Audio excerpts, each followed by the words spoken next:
everyone and welcome back to a brand new aviation chat video. Hope you're doing really well. So you join me in MSFS on the release day of the Boeing 737-800 by PMDG. Now, as you all know, this aircraft has just been released by PMDG. It started with the 700 variant, then the 600 variant, and now we have the 800 variant, the most popular variant. And today's video is basically going to be taking a first look at this aircraft. This is the first time I've loaded it into the simulator. Obviously I have done a livery online because I love to have a good livery while showing the aircraft around. But yeah, today's video is essentially a first look. Now what I will say is I'm not going to won't expect anything too fancy in the video because it's basically the exact same as the Dash 700 and Dash 600 variant. So what we're going to do is going to take a walk on the outside, and then we're going to have a look on the inside and see if there's anything different. But as we know, there isn't much. There is not much difference anyway in between each variant of the aircraft. But yeah, so first thing we're going to do is quickly go to the camera and go to showcase, and drone speed I'm just going to reduce it to about 3 so we can take a bit of a slower walk. We're going to start over here on the nose. We are at Pilot Plus at Bristol Airport, by the way, which is where we currently are. So here we are at the nose of the aircraft. As you can see, everything is once again good high detail, just like the other ones. You can see a few bits and bobs there. Can you read that down there? Yes, so you can read all these things down here, which is nice. So yeah, so that's the nose of the aircraft. You can also read all things here as well, which is also just great.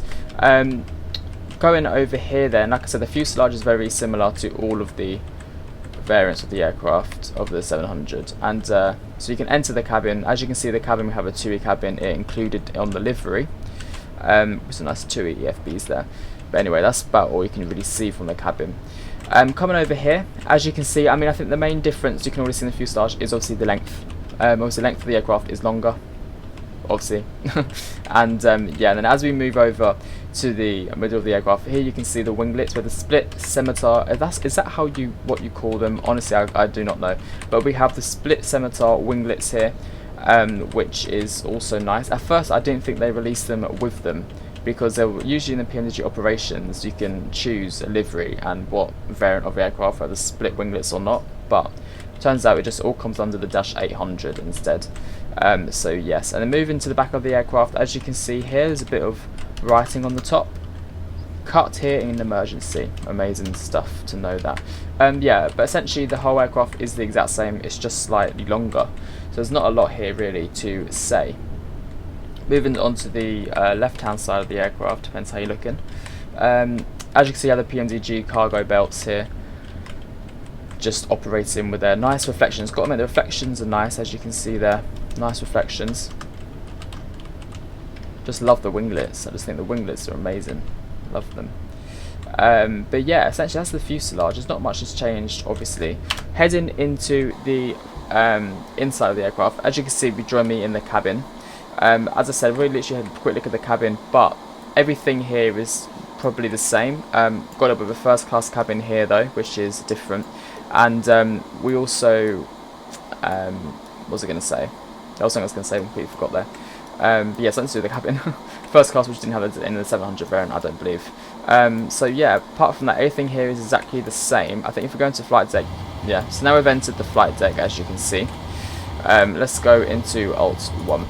Here you can hear things, all one. One thing you notice as well, there's no EFB. They've released it without the EFB again, so hopefully that comes in a later stage. But apart from that, in terms of the flight deck, you'll see that everything is literally pretty much the same. There's no difference here. If you're worried about, kind of having a different type of aircraft to fly from the 700 to 800, if you're new into flight sim, you don't need to worry because everything is exactly the same. You won't find any problems. Even the overhead panel, everything here is the exact same. So yeah, to be honest with you, that kind of concludes the video of the first look, to be honest with you, because there's nothing here that we can look at that's different. One thing I will say, just as a quick little exit from the video, I do think PMDG, try to be as nice as I can here, I do think PMDG are asking for a bit much, especially if you offered, I'm going to go through a rant, ready? I never really do this, let's do it. Right, so in P3D, yeah, you paid for the PMDG 737, right, on multiple occasions. You paid for the FSX version, the initial P3D version, you then paid for the NGXU version, They then make you pay for the 700 variant, the 600 variant, and the 800 variant, all with just a $99 discount, which, fine. But overall, okay, the price of this was, I think, $69 US. There's no difference between this aircraft and the 700 and 600 variant, right? So how do you explain explain the price difference between $34 and $69 for the aircraft? Is exactly the same. The only difference is the length of the aircraft. Like, what? How do you explain that? That's what I don't get. How do you justify that kind of price? Maybe someone can let me know in the comments. Maybe someone from PMDG can let me know in the comments why they charge $30 more for a longer aircraft. I don't know. Unless they're gonna plan something different in the future. But I just feel like, yeah, I don't know.